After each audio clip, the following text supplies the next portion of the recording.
Hello children, the fun they had. I think you had a fun with the lesson.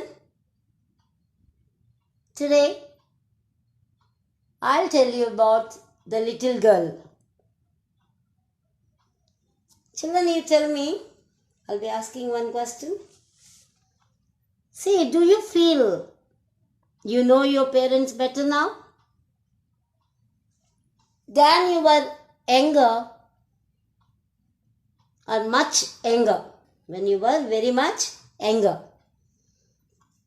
I feel that maybe you now understand the reasons for some of their actions that sometimes used to upset you before.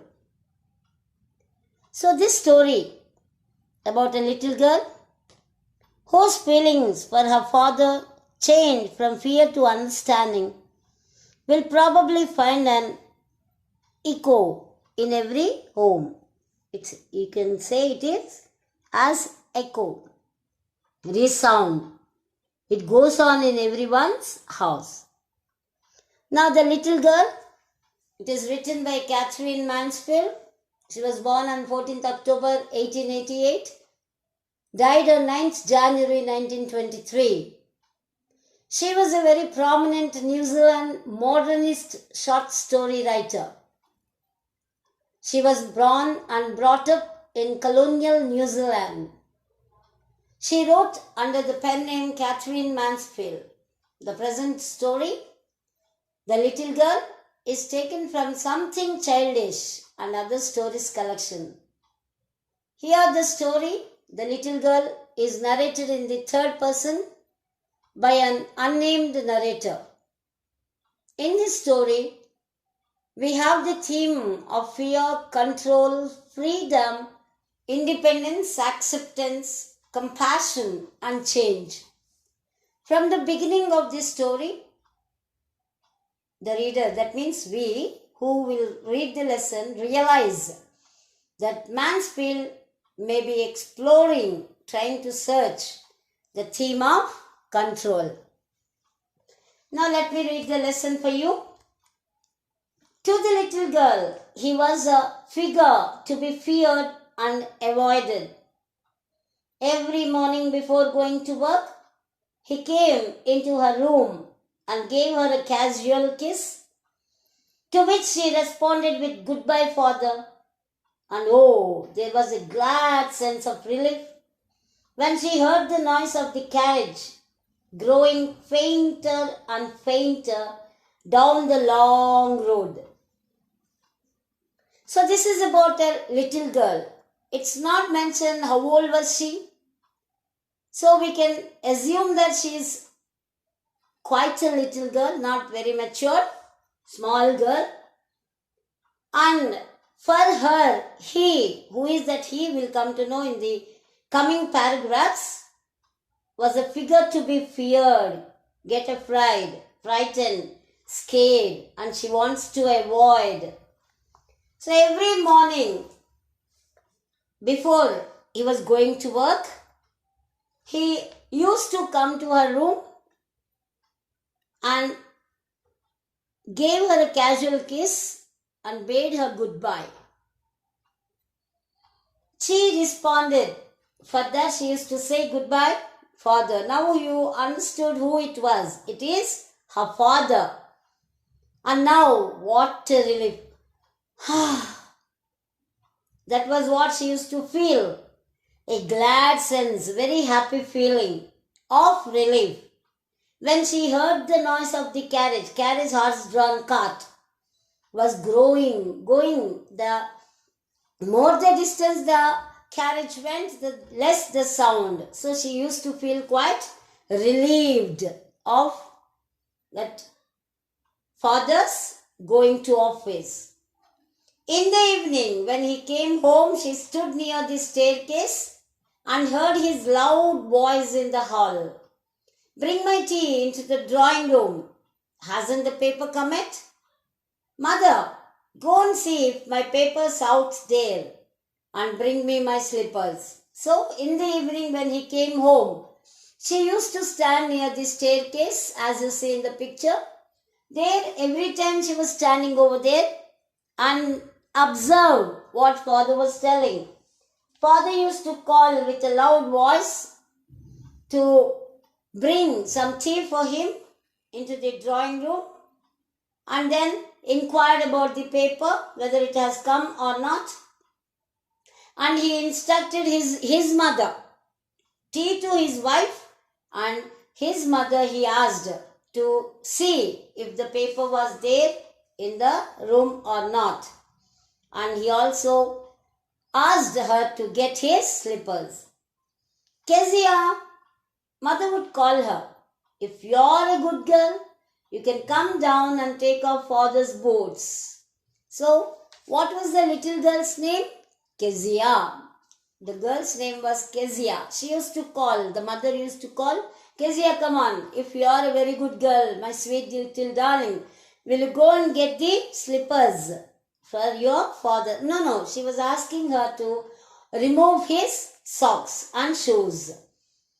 Slowly, the girl would slip down the stairs, more slowly, still across the hall, and push open the drawing room door.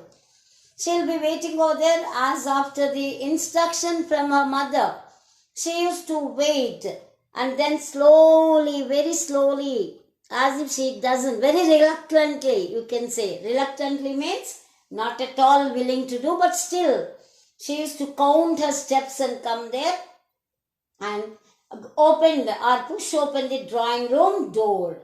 By that time, he had his spectacles on and looked at her over them in a way that she was terrifying to the little girl.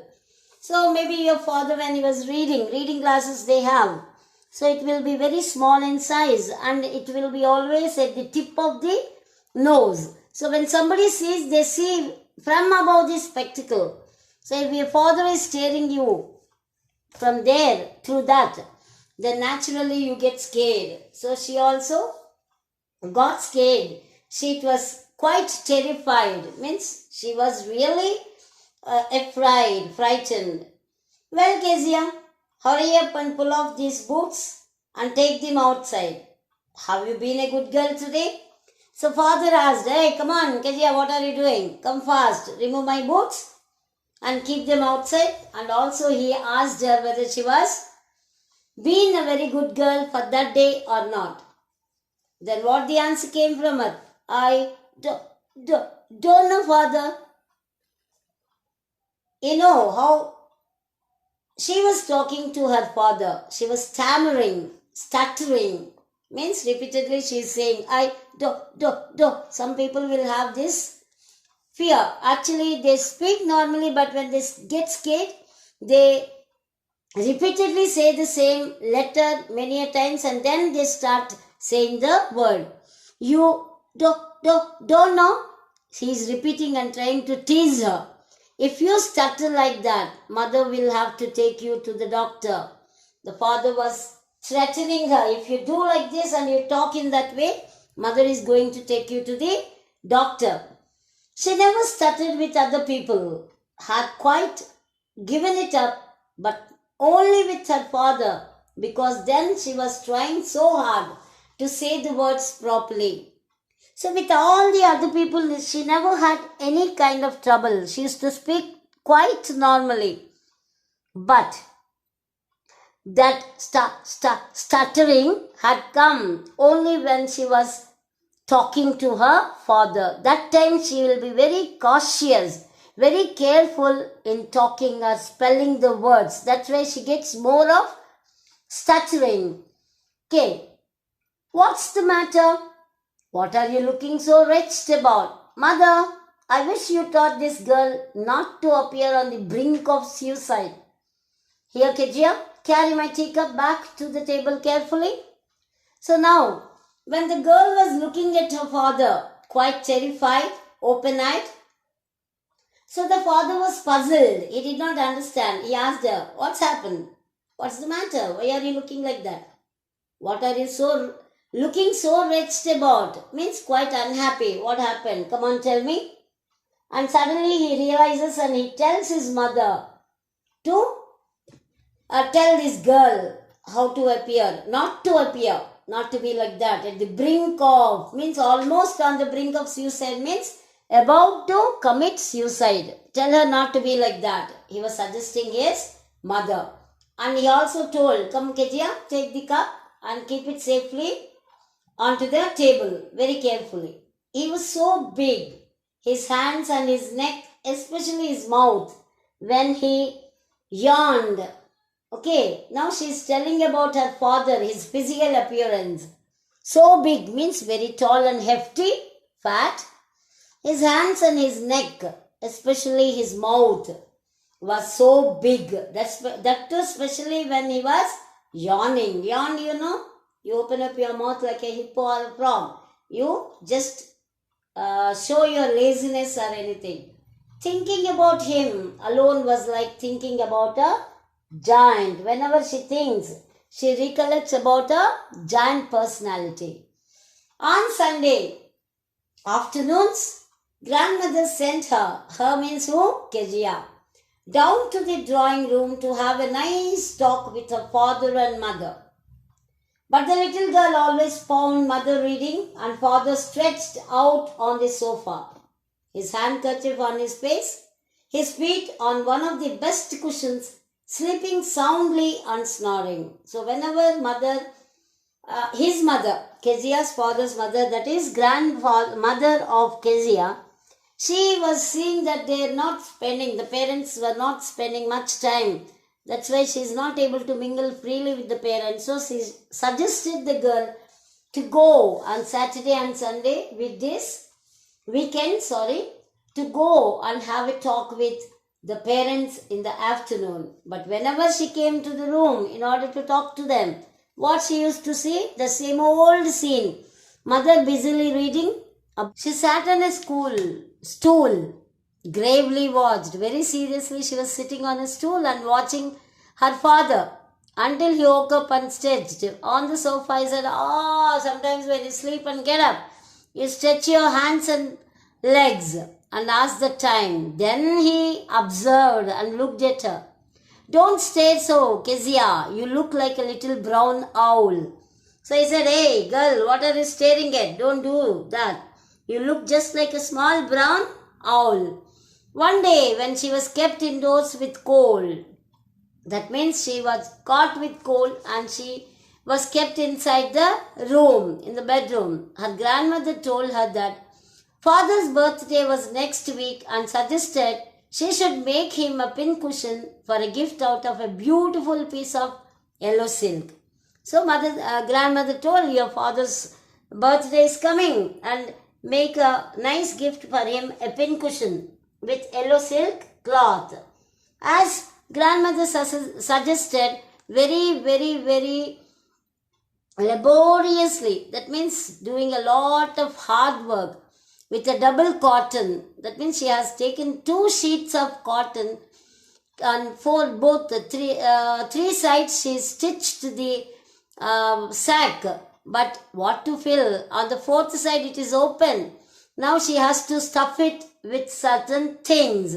Now she was not able to understand what should be stuffed in with or fill in that pincushion. What should be filled up? That was a question. The grandmother was out in the garden. When she looked for her grandmother in order to ask her what she should do, but she could not find her, and when she saw, she was busily working on the garden. So she could not ask her grandmother what to do.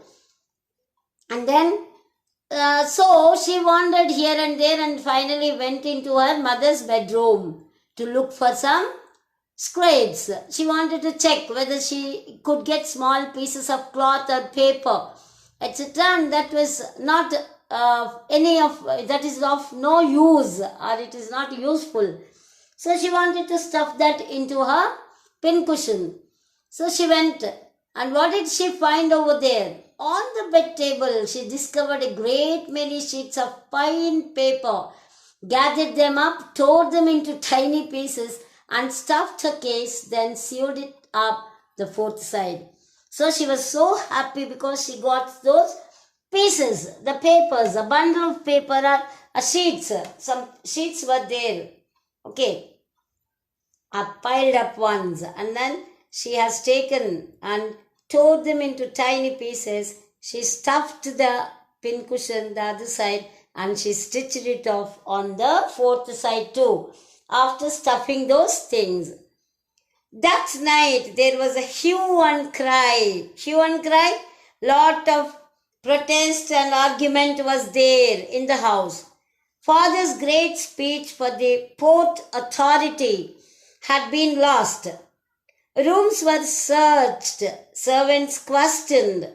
Finally, mother came into Kezia's room. So they went around, everybody was questioned, rooms were searched here and there, grandmother, everybody was busily checking. But it was not found anywhere. Finally, the last one left over was Kezia. So mother came to her and asking her, what did she ask? Kezia, I suppose you did not see some papers on a table in our room? So, Kezia, tell me, did you find any papers in our room? Okay, on the table. Oh yes, she said. She did not tell a lie. She did not say, I do not know. Immediately she agreed that she has seen. And she also said that she tore the pages for her surprise. What? Screamed mother. Hey, what did you do? Come straight down to the dining room this instant. Immediately, this minute. Come straight to the dining room.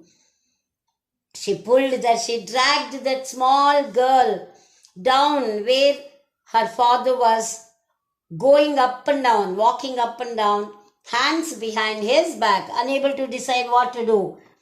Okay, well, he said sharply, angrily. Mother explained. Mother knew that Kezia has done it. So mother told her that what all had happened.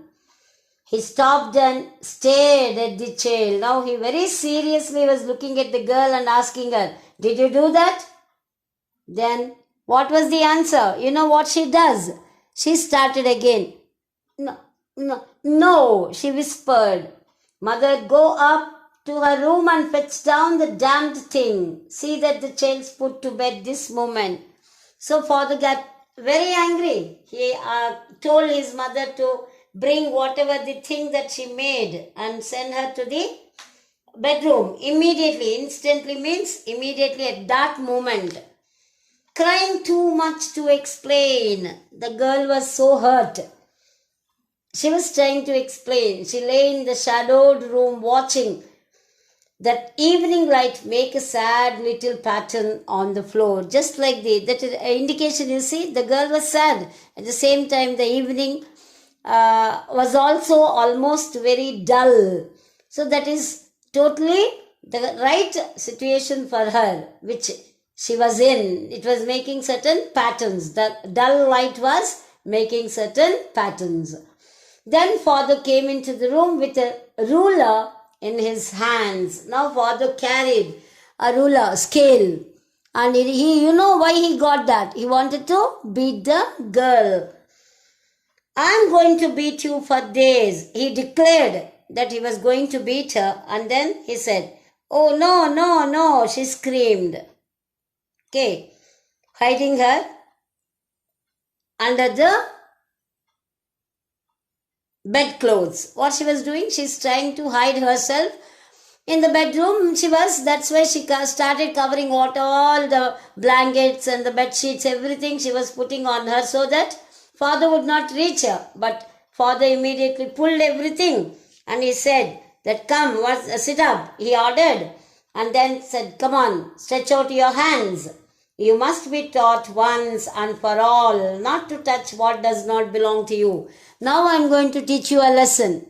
Come on, stretch your hands. I'm going to tell you that until unless anybody tells you you're not going to touch anybody's things, if they are not yours, this should be not only now, forever. So the things that does not belong to you, you would never touch them. So he wanted to beat her.